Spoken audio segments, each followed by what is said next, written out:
pour parler de ce sujet autour de la maturité, puisque Jérémy nous l'a rappelé, c'est un segment qui a dépassé le milliard d'euros en France, 1,5 milliard à la fin de l'année. Jusqu'où ça va aller, on verra. En tout cas, ça devient le troisième segment du digital aujourd'hui, ce retail média. Mais il y a une question de maturité.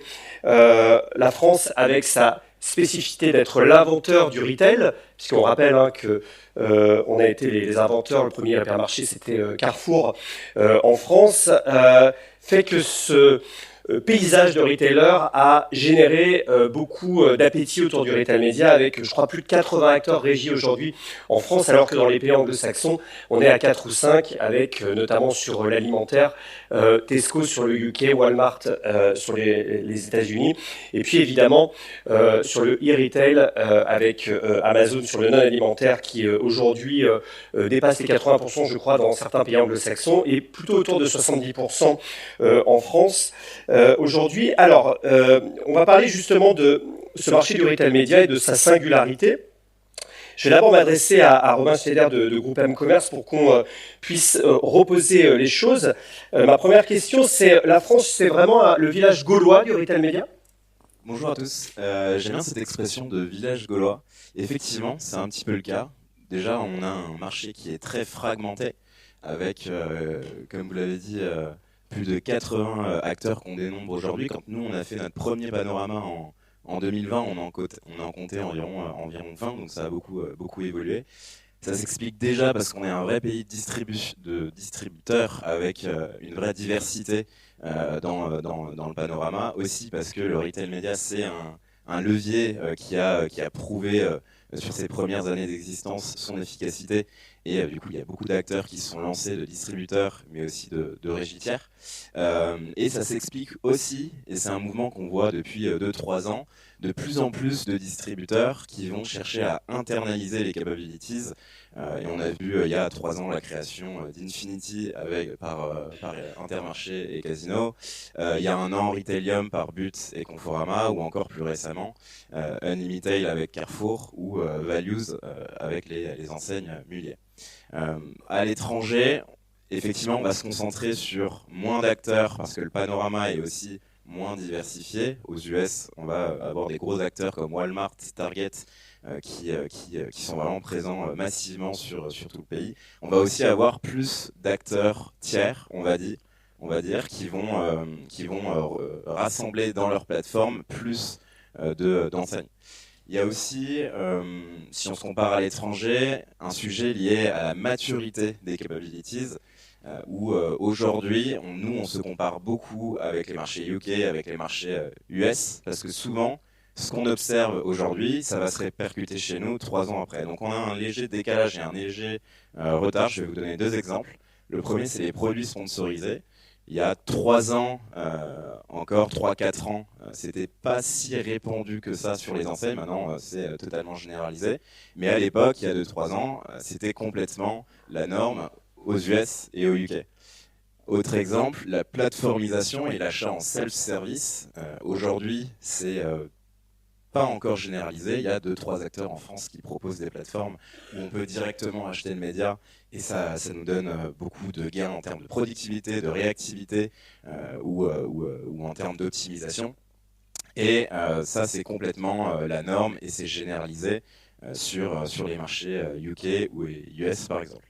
Et je noterai peut-être un dernier élément, on va dire un petit tropisme lié à Amazon, où aujourd'hui Amazon est évidemment un acteur important du e-commerce en France, mais sur certains marchés voisins, Amazon est encore plus présent. En France, c'est environ 50 points de part de marché, de points de pénétration, là où en Italie, au UK ou en Allemagne, on va dépasser allègrement les 60 points. Mais par contre, on va se rejoindre sur le fait que sur le marché du retail média, Amazon va être omniprésent et va catalyser la plupart des investissements en retail média. On va faire un zoom sur le non-alimentaire justement, puisqu'on a Florent Martini qui dirige la data au groupement des mousquetaires. plusieurs enseignes, notamment Intermarché, Bricomarché, Rodi, enfin voilà, toute la famille des mousquetaires. Le plus gros, évidemment, sur l'alimentaire, c'est évidemment Intermarché et Netto, sur lequel vous ne faites pas de retail média ni de e-commerce. Netto, c'est votre enseigne discount. De ce point de vue, justement, de l'alimentaire, vous, ce que disait Romain à l'instant, vous avez été un des premiers à internaliser disons votre régie retail média, puisque vous avez créé une joint venture avec le groupe Casino, aujourd'hui qui s'appelle Infinity Advertising. D'abord sur cette singularité du marché français, aujourd'hui vous êtes un distributeur coopératif, on va dire, avec des associés. Aujourd'hui, comment vous avez construit justement votre offre retail média avec un autre sujet à côté, c'est la marque de distributeur qui aujourd'hui peut être considérée comme étant un concurrent finalement du retail média, en tout cas un concurrent des marques industrielles qui veulent être présentes dans vos rayons.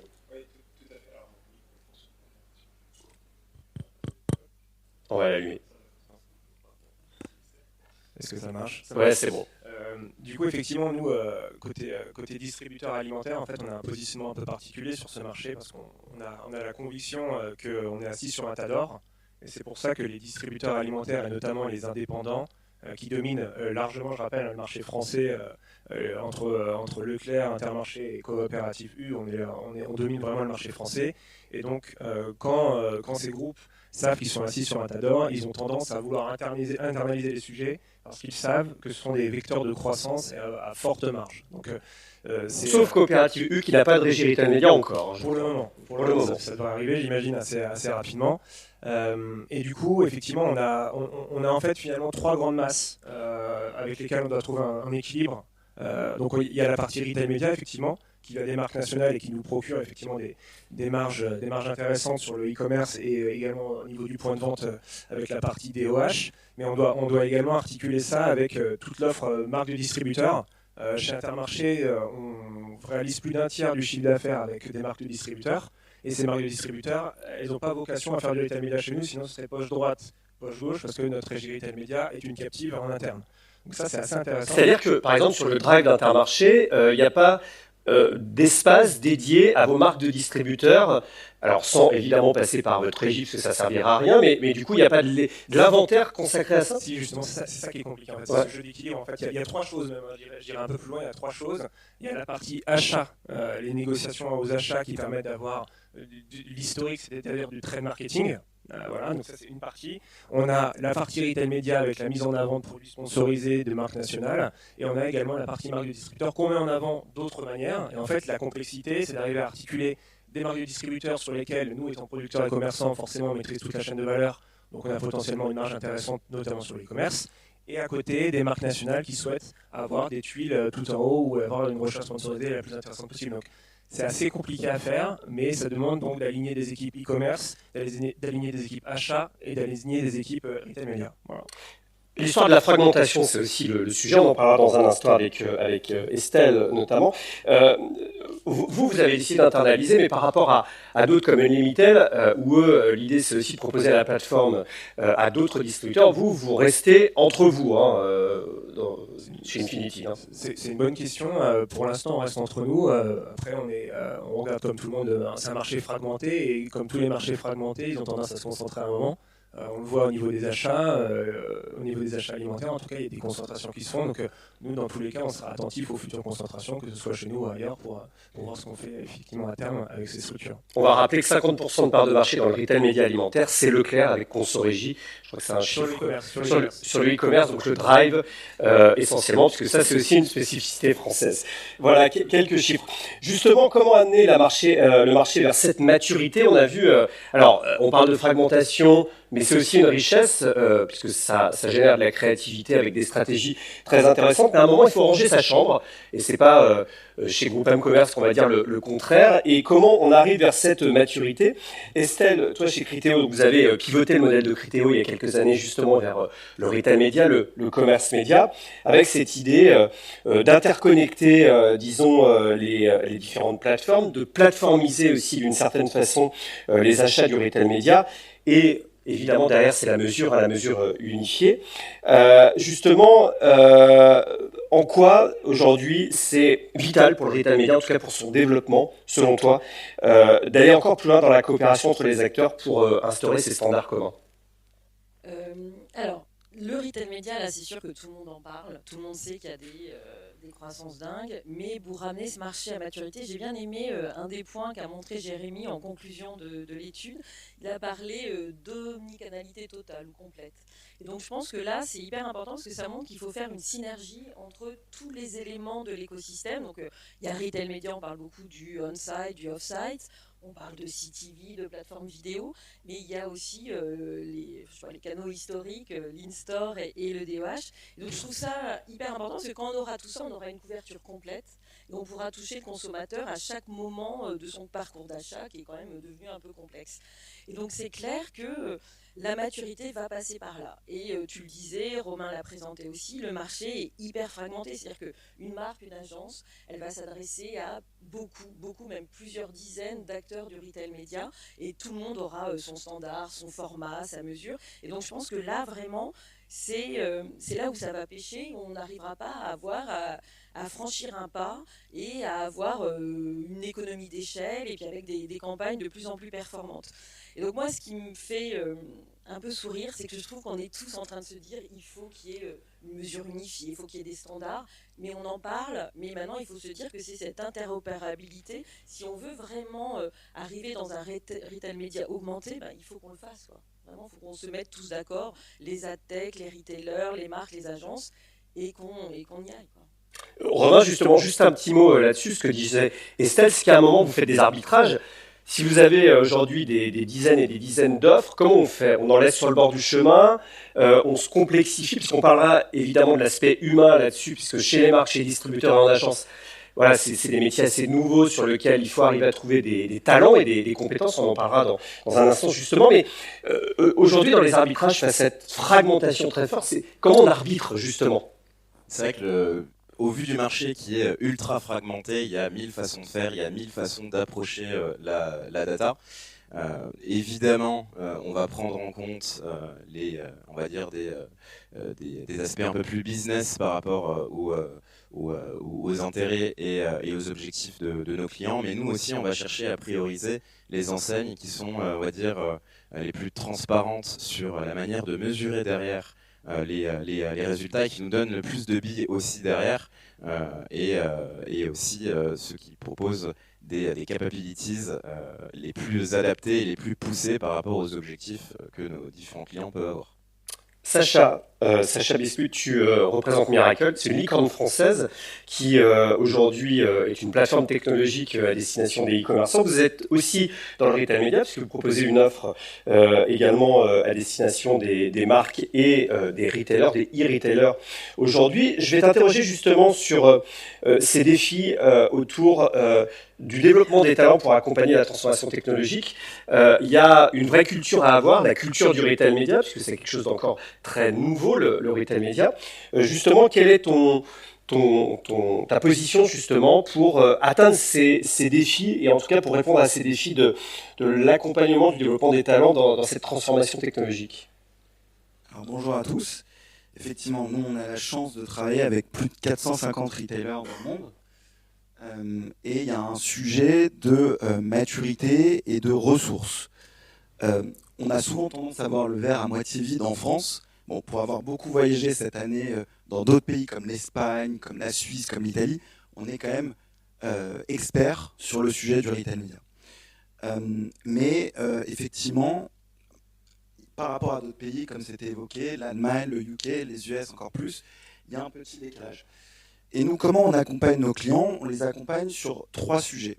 Donc évidemment, on est éditeur de technologie et on équipe les retailers avec une ad tech qui leur redonne un contrôle total pour gérer leurs opérations, pour gérer leurs inventaires, pour gérer leur yield. On est une plateforme totalement ouverte pour les marques, pour les agences, pour les vendeurs marketplace. Il y a un gros canal de développement, on en parlera un peu plus tard dans la journée. Et sur la logique de self-service qui était aussi évoquée par Romain juste avant, où on pense que c'est l'avenir du retail média. On les accompagne aussi sur une logique de transformation et de conseil, et on a investi massivement dans le recrutement d'experts chez Amazon, chez Cdiscount, qui sont de manière incontestable sur le on-site les leaders en France, pour accompagner nos clients dans le retail sur ces transformations. Et Florent l'évoquait, il y a des sujets complexes entre les achats, les équipes de merch, les équipes marketing, c'est des négociations parfois un peu interminables, et donc il y a un sujet de change assez profond sur lesquels on accompagne nos clients. Et troisième sujet sur lequel on accompagne nos clients, c'est la sales house, donc c'est la partie, toute la partie commercialisation et gestion des campagnes. Et on a avec nous aujourd'hui Alexandre qui gère toute la régie de Miraclas, qui travaille par exemple avec Maison du Monde sur ces sujets-là, qui a monté l'activité d'Amazon Ads. Et donc on investit massivement pour accompagner, aller vers encore plus de maturité et aller faire doubler, tripler le marché du retail média dans les années à venir.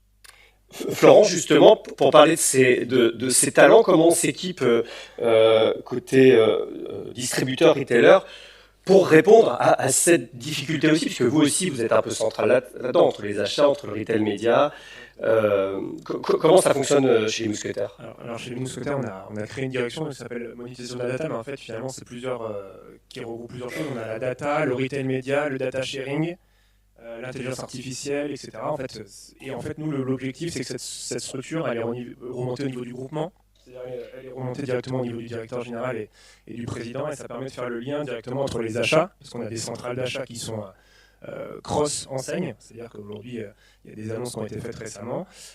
Oui, avec Auchan et Casino notamment. Tout à fait. Aujourd'hui, en plus, le retail média, on opère côté Intermarché, ce que vous disiez à juste titre, on n'opère pas Netto, on n'opère pas encore les enseignes équipements de la maison. Chez nous, Bricomarché, Bricorama, Bricocash.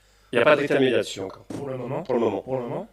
On est en train de regarder, évidemment, comme tout le monde. Donc en fait, il y a eu un besoin de créer cette direction transverse pour mettre ensemble tous les métiers du groupement et toutes les enseignes. Et c'est ça qui est compliqué, c'est matriciel. Et on a mis ça en place assez récemment. Ça a l'air de plutôt pas mal fonctionner. Et je pense que c'est ce qui est en train d'être mis en place chez d'autres distributeurs. Romain, il y a les bons interlocuteurs aux bons endroits maintenant, aujourd'hui, quand on regarde toute la chaîne de valeur. Est-ce que tu trouves qu'il y a les bons interlocuteurs? Ouais, ça a beaucoup évolué au fil des années. Et le marché, c'est beaucoup mieux équipé par rapport à il y a 2 ans. Et clairement, ça commence à être bien. Estelle, chez Criteo, vous avez dû faire ce move aussi, aller chercher ses talents, puisque d'abord c'est de l'humain tout ça, finalement, dans le marché pub, il y a des humains derrière. Comment justement on allie justement le fait d'avoir les bons talents et, comme le disait Sacha aussi, d'avoir une plateforme technologique qui soit accessible, innovante et qui puisse être utilisable aussi facilement par l'ensemble des acteurs de la chaîne de valeur, notamment côté agence? Je crois que les deux sont liés, c'est parce que tu as les bons talents que tu peux avoir une plateforme solide, robuste. Les bons devs aussi. Oui. Et du coup, moi, ça fait 5 mois maintenant que je suis chez Criteo et j'ai vraiment été bluffée par la qualité des gens, des talents qu'on a chez Criteo, que ce soit en R&D, donc côté ingénieur, en intelligence artificielle. Vous verrez Liva tout à l'heure et vous verrez à quel point j'ai raison. Donc c'est sûr que c'est un ensemble de choses. Il y a de l'humain, il y a la plateforme. Donc avoir une plateforme en self-service, c'est sûr que bientôt ça va devenir une condition sine qua non, et il ne faut pas oublier qu'il y a aussi le relationnel, c'est-à-dire que c'est hyper important qu'il y ait quand même un accompagnement humain, qu'on comprenne les enjeux des campagnes et qu'on puisse tout optimiser et tout suivre. Ouais. Je vais vous donner 1 minute chacun pour répondre à cette question.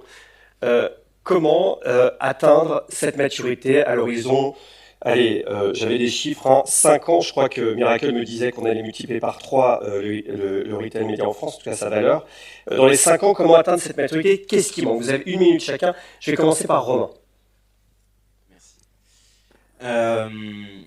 Pour moi, la clé, ce sera vraiment la plateformisation un petit peu généralisée et vraiment l'ouverture de la boîte de Pandore des data aux différents clients et aux différentes agences. Plus on nous donnera vraiment accès à de la data, plus on pourra rapprocher et comparer les résultats entre les différentes agences. Et la plateformisation, pour nous, c'est vraiment la clé et ça bénéficie à vraiment tous les maillons de la chaîne. À la fois les différents, les clients, les distributeurs, toutes les parties prenantes, parce que c'est vraiment un gain de réactivité, un gain de performance parce qu'on peut aller plus dans le détail et plus rapidement dans le détail pour optimiser. Et voilà. Estelle, même question. Qu'est-ce qui manque pour atteindre cette maturité dans les 5 ans? Donc, c'est clair, je rejoins Romain, il y a tout ce qui est interconnexion, interopérabilité, mais ce qui va nous permettre de franchir un cap aussi, c'est l'intelligence artificielle. Donc, je sais que c'est un peu le buzzword du moment, mais vraiment... c'est une réalité aujourd'hui? C'est déjà une réalité, c'est-à-dire que l'intelligence artificielle, ça permet de fusionner toutes les données qu'on a, que ce soit l'audience, le contexte, le produit, la performance pour avoir les campagnes les plus performantes, avoir des messages hyper pertinent, ultra personnalisé. Ça permet aussi d'avoir une excellence opérationnelle plus, parce qu'on peut optimiser les KPI, on optimise les campagnes. Donc c'est sûr que l'intelligence artificielle, vu ta question, tout le monde pense à l'intelligence artificielle générative. Où tu dis, alors, on parle plutôt du machine learning là. Ouais. Et alors que vraiment, c'est sûr qu'on peut faire des formats vidéo à partir d'une image, on peut mettre en place des messages hyper percutants de façon très très rapide, mais il y a vraiment l'intelligence opérationnelle qui est déjà là, et ça ouvre aussi le champ des perspectives. Alors je pense que je spoil ce que Liva va dire tout à l'heure, mais on est en train de travailler autour de tout ce qui se passe dans les chatbots en disant qu'on accompagnera les gens et on pourra leur proposer des produits sponsorisés qui seront complètement en phase avec la recherche qu'ils sont en train de faire en temps réel. Ce progrès. Florent, côté retailer? Alors, moi, je partage ce qui a été dit d'un point de vue tech, mais après, moi, je vais prendre un peu le contre-pied, je vais prendre le point de vue d'un distributeur. Nous, en fait, on va investir pour plateformiser si et seulement si on s'aperçoit que ça génère du cash et que c'est une activité lucrative. Évidemment. Voilà. Donc, il n'y a pas d'organisation philanthropique dans la salle, a priori. A priori. Mais bon, voilà, toujours est-il que, en fonction des résultats et de l'appétence des industriels, etc., selon les marques avec lesquelles on travaille, nous, ça va nous pousser à plus ou moins investir sur ce marché. Et si ce marché, qui est forcément porteur, porte ses fruits, effectivement, nous, on aura tout intérêt à activer les deux leviers qui ont été présentés précédemment. Et ça passera peut-être par la consolidation. Potentiellement. Allez, Sacha, pour terminer. Et pour ma part, donc on est éditeur de technologie, j'ai envie de parler de technologie. Parfois on dit on est une licorne, on a levé des fonds, etc. C'est sympa, mais ça se traduit par des investissements technologiques massifs. Et concrètement, j'ai envie de vous donner 2 exemples concernant Miracle Ads. Il y a un sujet dont on parle énormément avec nos clients dans le retail, c'est la convergence entre le retail média et le trade marketing. Et donc nous, on travaille sur une plateforme aujourd'hui qui va permettre de gérer pour les retailers les enjeux à la fois de trade, de retail média et même pour ceux qui ont des marques de distributeurs, l'autopromotion. Donc ça, c'est des investissements massifs qu'on fait pour justement développer ce type de fonctionnalité. Et un deuxième sujet, puisqu'on entend souvent que les inventaires sont limités sur le produit sponsorisé, etc. C'est vrai en partie, mais on pense qu'il y a quand même un levier de croissance, notamment en passant de logique de position fixe à des positions dynamiques. Et donc en fait, aujourd'hui, on travaille avec nos équipes de data scientists pour que les inventaires soient dynamiques, que ce soit le nombre de positions de produits sponsorisés ou leur emplacement, en fonction de critères, que ce soit sur le chiffre d'affaires, sur la conversion, sur la profitabilité. Et voilà 2 exemples sur lesquels on investit et qui nous permettront d'être encore plus matures et encore plus efficaces au niveau des opérations du retail média. Merci. Et puis rendez-vous dans 5 ans. Alors.